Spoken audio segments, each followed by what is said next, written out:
Welcome everyone to the Two Marketing Moms podcast. We are two women with 50 years plus of marketing experience, and we're gonna just talk conversationally about our struggles, our wins, our fails, while balancing being a boss, our home life, and being a mom.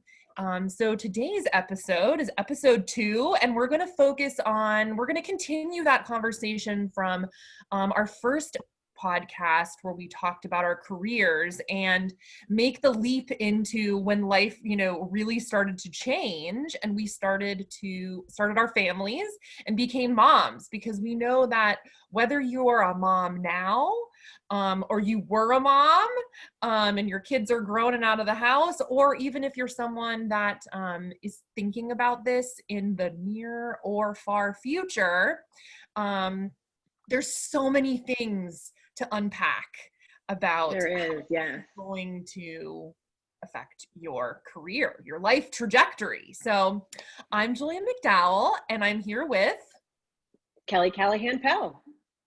um All right, we're excited about talk about this today because it's back to school. And for us here in the greater DMV area, we had back to school virtually, which has been an experience, a much better experience than it was in the spring, which we could do a whole episode on that, but I don't want to talk about it. So today, let's talk about motherhood. we'll just send each other emojis about it to sum that experience up. It's a day by day kind of thing. So I want to throw it to you, Julia, because you more recently became a new mom 17 months ago with your third child, and so I feel like your memories may be much more tappable than mine. So talk to me a little bit about your experience in managing the process of becoming a mom and working, and then becoming a mom again, and then for the third time. I mean, how has that worked for you, and how have you managed that? What has worked for you? What hasn't worked for you? So moving on, I love that. Okay, so talk about being a mom. Okay, well, I think how I'd like to approach it is, I had all three of my kids during very different kind of places in my career. And just to recap, my first kid, I kind of had, I got married. My husband and I had been together for a long time, and we just really we wanted to start a family. And so And you got married young, though. Let's mention that, because I think that's important. Yeah, so, well, not as young as some people, but I was 28 when I got married, Yeah. and my husband and I had been together for 4 years already, and yeah, we wanted to start a family. So like that was really like, it was just this young love honeymoon, starting a family. So we like kind of didn't really start off with a plan, really. And I was still, fairly new into my career.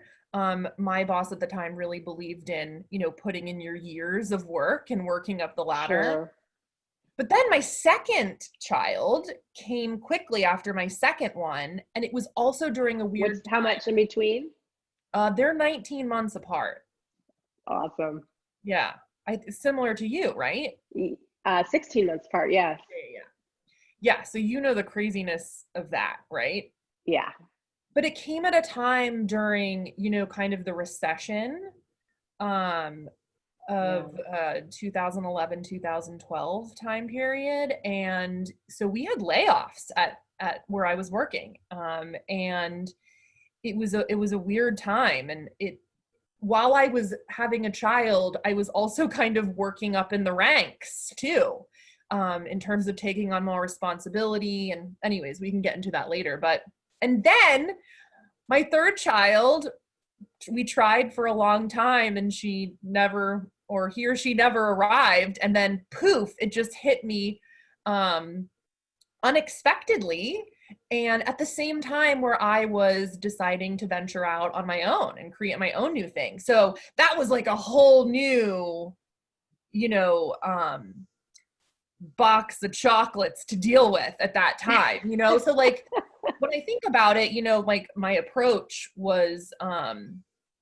to all three, as I told you before, like I had zero plan.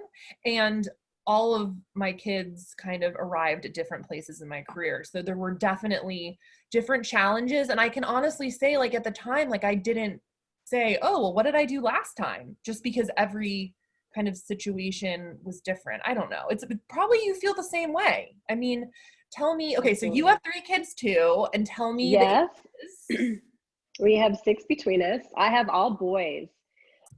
So my youngest is 12, my middle child is 14, and my oldest is 15, 16 next year. 2 in high school, 1 in middle school. So that's a little freaky to have 2 kids in high school, because that means that I'm old enough to have 2 kids in high school. And they're taller than you, right? Yes, 2 of them are taller. My 12-year-old is not quite there, but he will be in the next year. So yeah, that's kind of strange. Oh no. But good. Yeah. So for me, I got married when I was 34. I was 34. And we had our first child at 35 within 1 year, which was pretty fast. I mean, we were trying, but not trying. It happened much quicker than I thought it was going to happen. And within 4 months of having the first, I got pregnant with the second. So that was, wow, okay, we're gonna go. And then after I had my second, and he was 2, I got pregnant with the third. So there was a point where I had 3 kids under 4, if I recall. Yowzer. 4, 2, and yeah, 4, 3. Actually, 3 kids under 3.5 or something. It was insane. I don't remember most of it, I'll be honest. I mean, anyone who's not a mom listening to this, you have to block those things out. You will forget. Yeah. Yeah, you do forget. You forget from kid to kid, and all those sort of things. But for me, the hardest part was living on the East Coast. My family's in Colorado, my husband's family's on the West Coast.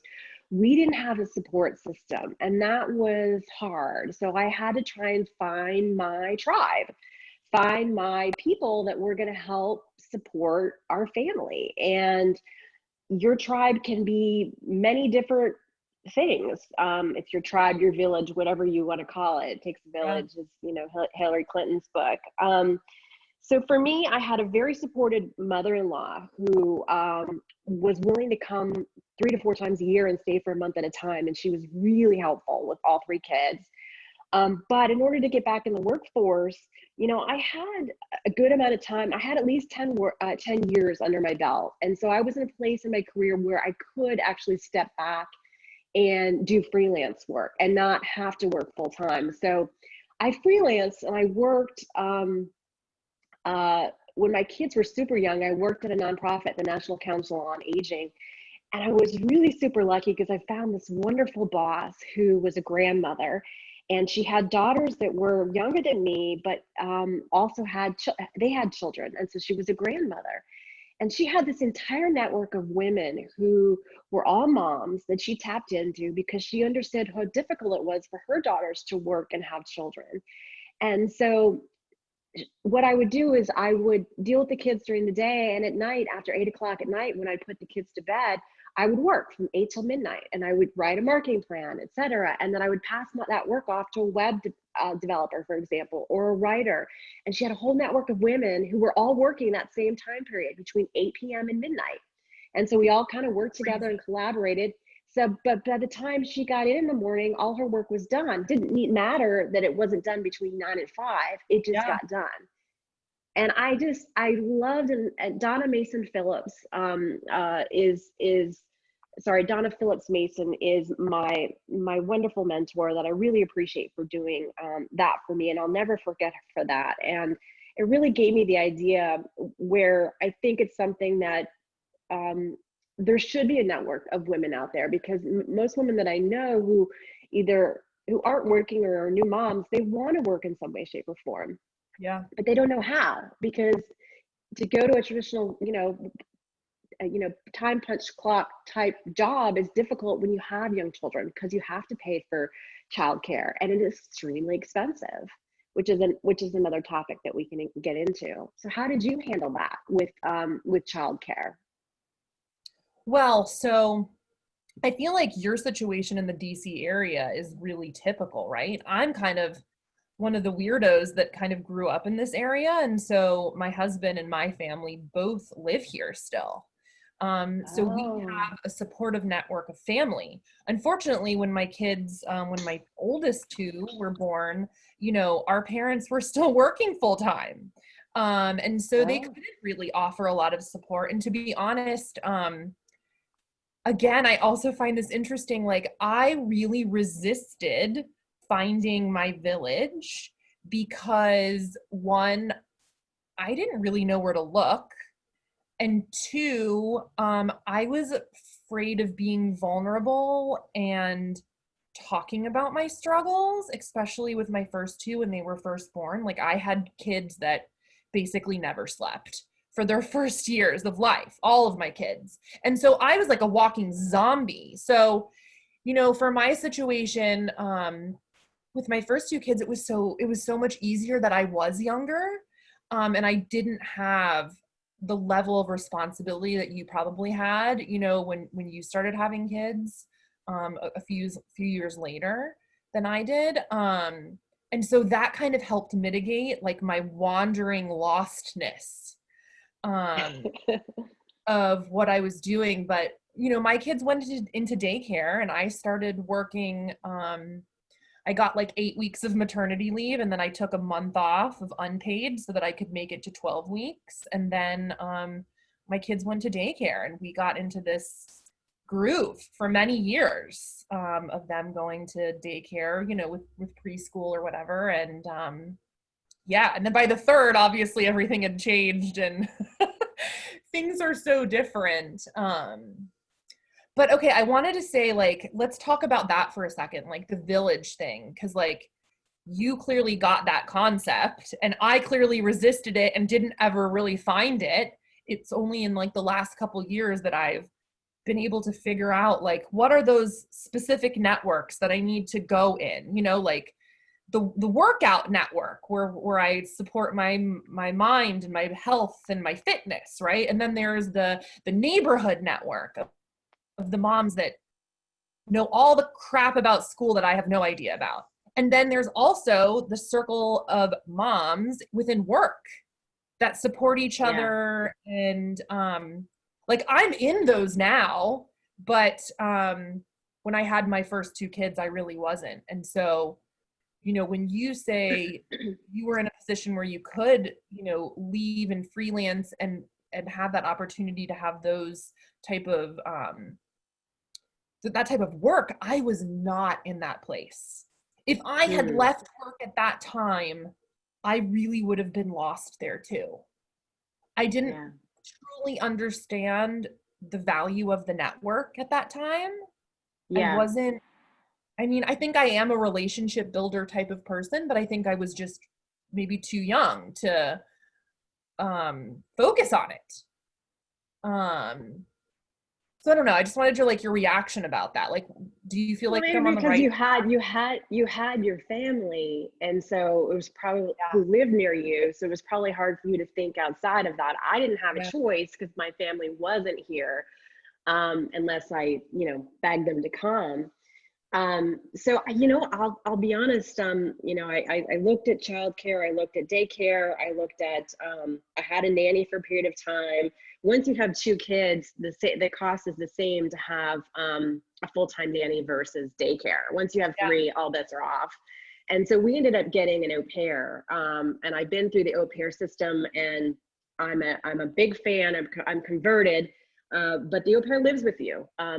There's a cost benefit analysis you have to do because you end up kind of getting another daughter to a certain extent. Yeah. And I've had not so good au pairs, and my last three were wonderful. And in fact, several are like my adopted daughters. And I'm still extremely close to them today. And I talk to them on a daily basis, and they're still a part of my life. So that helped me, having someone that I trusted watching my kids helped me to kind of take a step back and start getting back into the workforce, outside of just freelancing. When they were very young, I was only freelancing. I never took a foot out. I always kept one foot in. And that's one of my biggest recommendations is in some way, shape, or form, if you are able to keep one foot in the work world, as opposed to taking both foot out, it makes you so much less vulnerable when you're able to go back. Because I do have friends, for example, that didn't have children, that had young children from 2000 to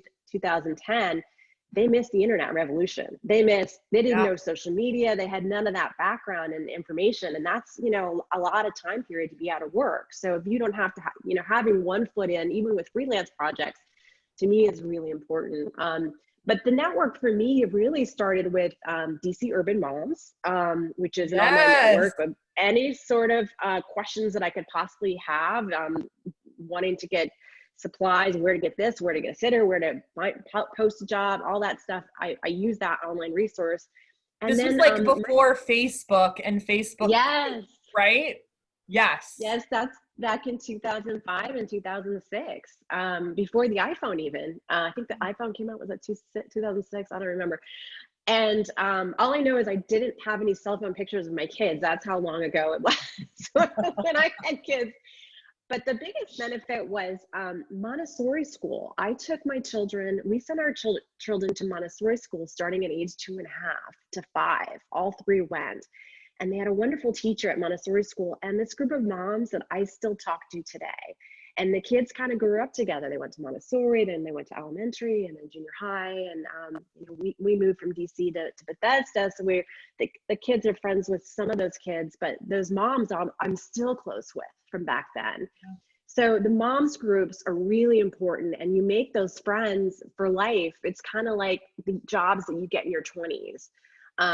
You're always friends with those people, or people you meet in, could be high school, could be college, etc. I'm very close to those moms, and they are the ones that have given me the most advice. And I, of course, like attracts like. So I'm going to try. I always wanted to find the moms that had at least 2 kids, and definitely 3 kids, to give me advice. And then the other thing that was helpful is, like, there was a mom up the street, and she had 3 sons before I even had any kids. And it bewilders me to this day that I now am the mom with 3 kids. And she was always so confident and handle things with ease. And I always looked up to her like, God, how the heck does she handle it? And I asked her advice. And, I think now looking back, I want to make sure that I'm that way to the younger moms in the neighborhood, and, other moms, even, the women that I work with, because it is hard and you do want advice. But it's a matter of kind of going out there and sourcing the help yourself. You just got to be open to it and start asking questions, because that's what women want to talk about, and we all need advice. Yeah, I mean, I think we talked about that last time. Like, I think a huge thing for me, at least some of the insights that I did get at that point, was talking to other women about their experience with becoming a mom and working, and almost, within my little circle of moms that I could talk to, like through my current job when I had my first kid, like, it was insightful to ask them, like, what was their process and what was their story. And I definitely remember taking away things from their work, from their experience, that helped me kind of like think about,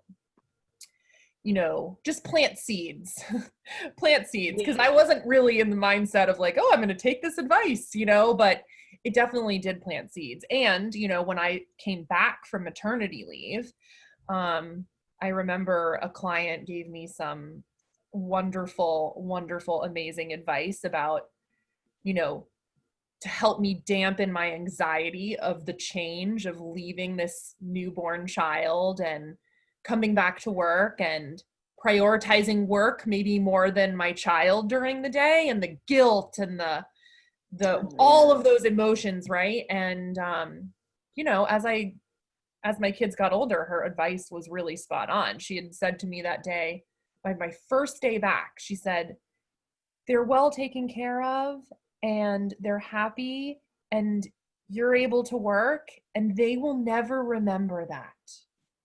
When they need you is when they are older and they have, more real world emotions. They're dealing with real world situations. They have increasing responsibility that you have to help them manage. And, now that my oldest is, going to turn 10, I think that's true.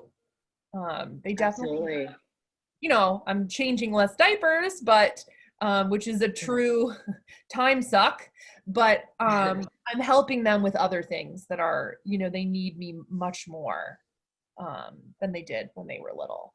So advice, again, huge. Yeah. So beyond the don't feel guilty, that's number one, right? Yeah, exactly. Okay, so the I other mean, thing. you will, no matter what, you will feel guilty, but you got to Oh, figure out a way to live with it, I think. exactly. And to talk to your guilt and talk it down, you know? Yes. The other thing I think you touched on, which I think is super important, literally for any mom or a not yet mom, even to the mom that is, has kids out of the house, is really tapping those networks of moms. And as I Yes. said, like Facebook obviously makes it so much easier than it was before because there's these groups now that you can like literally search for, right? Like you can search for like mom groups of freelancers, mom groups of marketing professionals, mom, all sorts of moms. Mom groups that live in your neighborhood through the neighborhood listserv. Exactly. But one of the things that, my mentor was always very committed to was hiring moms. Yeah. And, especially with some of the things that we did that didn't require, a full-time employee, like pitching and like PR functions, specifically, we always went, we didn't specifically say you had to be a mom, but we really liked interviewing the moms that had young children and wanted to do some work and keep a foot in the door. And so I think you and I can both agree, like we both still have that commitment in our work Absolutely. and find great value to women that still want to um, turn on their thinking cap while they're in Yeah, the middle of craziness of life. absolutely. And I Um, think it's important, beyond that, to make sure that you're demonstrating to your staff underneath you or people who are yes. younger than you that your family is number one, and that's most important. And when you demonstrate that that's important to you, that demonstrates your values. And that also makes it realize to them, okay, well, this is a safe space for me to have children. And it's going to be a supportive space that's going to understand what what I need to go through. And that I'm going to need, the types of things that she's asked for, flex time, work from home, et cetera, those sort of things. So I think being able to uh, be that mom mentor and demonstrating that family first is really the way it should be is the way to go. And then, for me, the other lessons are, find your backup person. Sometimes you're not going to be always, there's emergencies that happen and you might not be able to make it back. So, and I've been that backup person for various women where I've had to go pick up a kid. So make sure that you've got, it's a neighbor, it can be a neighbor or a close friend, someone who's willing to be there in an emergency. And having that flexible schedule in the first 5 years, I think is really super important. So making sure that you plan your life so that you can make that happen. So you aren't in a situation where you have to punch a time clock, when the kids are very young. So you have the ability. My dad always used to say, you don't want money for money's sake. You want money because money buys you options. Money gives you the option to be able to hire a nanny, to send your kid to Montessori school before pre-K, to have them get an early education. All of those things really set you up so that you can do the things that you want to do. And making sure that you have a supportive boss is really important. That's not always the case. And so, maybe when you're at the point where you're. So no, go ahead. I was just going to say, and I think, for me, it happened randomly, where I literally happened to interview when I was 8 months pregnant with my first child for a freelance gig. And who's going to hire an 8-month pregnant woman? Well, Donna Phillips Mason did. Most people wouldn't. So you got to give someone credit, that they're going to do that. And so having a supportive boss is extremely important. And I think, when you meet people, what's important and whether or not they're going to be supportive of having a family. Well, I think you also that really touched something that I feel like I've had a lot of conversations about is unsupportive bosses. Yes.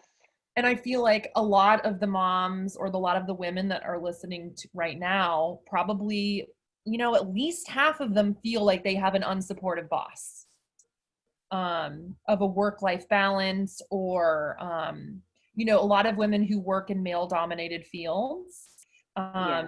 who are able to put in a lot more hours and seem like they're more dedicated, because their wife is, their support person and holding it on the back end. And, I'd like to have another, I want a wife, by the way. Yeah. I'd like to have another conversation about a rent a wife. Women need wives as well. Well, we could go into a whole conversation about the Sister Wives program, which I do not watch. No, not that kind of there. Well, and I also have a lot of military friends who, when my peers were having babies, the military only offered 6 weeks of maternity leave. And then you were back. Crazy. And you were getting into shape. Oh yeah. Now it's evolved, and I've heard that many branches of the military at least give you 12 weeks, which is huge. I feel like maybe that's a whole nother podcast. Yeah. How to navigate workplaces that are supportive and situations or workplaces that are unsupportive, right? I'll just give you one example. I had a very supportive workplace, for the most part. But I was, pretty much the only mom at the time, new mom. And so there wasn't a lot of people to commiserate with. And I breastfed exclusively. So I showed up, after my maternity leave with my pump, and, quickly realized how difficult it is to pump 3 days a week, 3 times a day. Yeah. When your boss is scheduling meetings. Yeah. Luckily, I had such a good rapport with her that I said, listen, this is the way it's going to be. So I'm just going to have to scoot out and dial in from another office while I do this, and then I'll be back. And she allowed me to be bold enough to kind of make some of my own rules. But I realized that some other moms may not, everyone's situation is different, and they may not have the ability to do that. So maybe that's what we talk about next time. Absolutely. So recap, timing is important. Yeah. Have a supportive life partner. Find your village. Make sure you have a supportive boss that's open to flex arrangements. You need a flexible schedule. Don't feel obligated, by the way, I didn't mention this one, to volunteer for everything and do everything at school. Give yourself a break. Find your backup person. Don't feel guilty. Kids are resilient. You will, of course, but kids are resilient. And then with your younger staff, demonstrate that family's first. They need to know that. I echo everything on that list. And also, if you're a person like me that is, I was telling Kelly, I'm such an A personality, that's where, you and I are so aligned. But when it came to, building my family and navigating, I really didn't have a plan.